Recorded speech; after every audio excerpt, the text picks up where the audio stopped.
तो हेलो दोस्तों, जैसे कि हमने पिछले एपिसोड में देखा था कि एक बंदे ने यहाँ पर पावर के लिए ज़ॉम्बी के अंदर से निकले हुए एक क्रिस्टल को खा लिया था। तो वो क्रिस्टल को खाते ही वो यहाँ पर तड़प तड़प कर मर जाता है। अब आगे तो लिन यहाँ पर उस बच्ची को लाकर उसके पापा से मिला देता है, इसलिए वो दोनों यहाँ पर एक दूसरे को देखकर काफी ज्यादा रो रहे होते हैं। उसके बाद वो लड़की यहाँ पर लिन से कहती है कि ब्रदर लिन, आप तो ब्लड से पूरी तरीके से लथपथ हो, कहीं आपको चोट तो नहीं लगी? तो लिन यहाँ पर हंसते हुए कहता है कि नहीं, ये मेरा खून नहीं है, ये उन ज़ॉम्बियों का खून है। उसके बाद अंकल वोंग यहाँ पर आते हुए चैंग के कंधे पे ऊपर हाथ रखते हुए कहते हैं कि लिन ने जैसा कहा था वैसा किया है, अब तुमने भी जैसे वादा किया था वो पूरा करो और जल्दी करो, उसे पैसा दे दो। इसके बाद चैन यहाँ पर लिन को पैसा देते हुए कहता है कि मुझे और मेरी बेटी को बचाने के लिए तुम्हारा बहुत बहुत शुक्रिया। तो लिन यहाँ पर हंसते हुए कहता है कि तुम किस लिए मुझे धन्यवाद कह रहे हो, तुम तो बस पैसे दो और मैं तुम्हारा काम कर दूंगा। तो लिन यहाँ पर पैसे लेकर जाते हुए उससे बाय बाय कहता है। तो लिन के जाते यहाँ पर चैन यहाँ पर अंकल वोंग के कानों में कहता है कि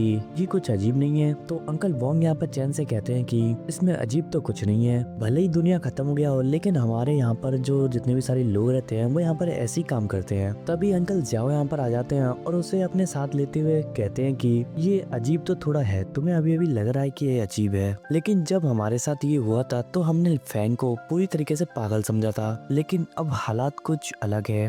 तुम ये सब कुछ समझ रहे हो या नहीं समझ रहे? क्योंकि हम तो समझ चुके हैं और हमने तुम्हें भी समझा दिया है, अब तुम नहीं समझो वो तुम्हारी समझ के ऊपर डिपेंड करता है। तो ये बात सुनकर तो चैन भी यहाँ पर हैरान हो जाता है और कहता है कि सच में ये लोग तो पूरी तरीके से पागल हो चुके हैं। तभी अचानक यहाँ पर क्लॉक टावर से कुछ अजीब सी आवाज आने लगती है। तो अंकल जियाओ यहाँ पर कहते हैं कि ये आवाज तो उस क्लॉक टावर में से आ रही है, लगता है किसी ने उस बड़ी सी घड़ी को सही कर दिया है। अब उस घड़ी की आवाज सुनकर जितने भी सारे ज़ॉम्बी है उसकी ओर जाएंगे। इतने में जो लोग बचे हुए हैं उनको सामान इकट्ठा करने के लिए काफी समय मिल जाएगा। यहाँ पर सचमुच जितने भी सारे ज़ॉम्बी होते हैं वो यहाँ पर उस क्लॉक टावर की आवाज सुनकर उसी की ओर ही जा रहे होते हैं। तो हमें यहाँ पर वही 4 बंदों को देखने को मिलता है जो कि लाइब्रेरी में हमने पहले देखे थे। तो यहाँ पर जो एक बंदा होता है वो यहाँ पर अपनी बॉस से कह रहा होता है कि बॉस, आपकी तरकीब तो सच में काफी कमाल की है, आपने उस घड़ी को इसलिए सही किया था कि ज़ॉम्बी जो है वो यहाँ पर उसी घड़ी की ओर ही आकर्षित हो सके और जो थोड़ा समय हमें मिलेगा हम उसमें सामान इकट्ठा कर सकते हैं। तो वो लड़की यहाँ पर कहती है कि ये तरीका हमेशा काम करे ये जरूरी नहीं है, अब जल्दी चलो क्योंकि हमारे पास थोड़ा सा ही टाइम है और जो जितना सामान इकट्ठा कर सकता है उतना कर लो। तो जब वो यहाँ पर सामान इकट्ठा करने के लिए जाने वाले होते हैं तभी अचानक जमीन हिलने लगती है। तो वो लोग यहाँ पर काफी ज्यादा परेशान हो जाते हैं और कहते हैं कि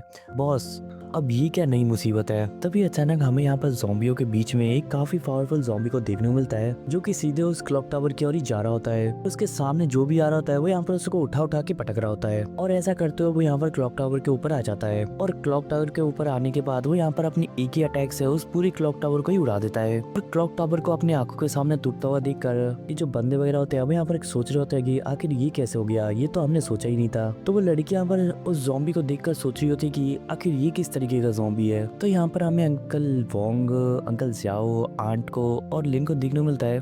तो अंकल वोंग यहाँ पर कहते हैं कि ये क्या हो गया, घड़ी तो अभी पूरी तरीके से बजी भी नहीं है और अचानक ही रुक गई और हमें जो उम्मीद की छोटी सी किरण मिली थी वो पलक झपकते ही गायब हो गई। तभी हमें यहाँ पर अंकल वोंग को देखने को मिलता है जो कि यहाँ पर लिन से कह रहे होते हैं कि तुम्हारे पास अभी गुजारा करने के लिए पैसे नहीं है और तुम अपने गुजारे के लिए पैसे इकट्ठा करना चाहती हो, पास में ही एक एजेंसी है, तुम वहाँ जाके ट्राई क्यों नहीं करते? तो ये सुनकर तो हमारे लिन की आंखें यहाँ पर चमक जाती है और वो यहाँ पर कहता है कि पैसा। तो लिन यहाँ पर जाते हुए कहता है कि अंकल वोंग, मैं अभी जा रहा हूँ। तो इसी सीन के साथ आज का एपिसोड यहाँ पे खत्म होता है, मिलते हैं नेक्स्ट एपिसोड में।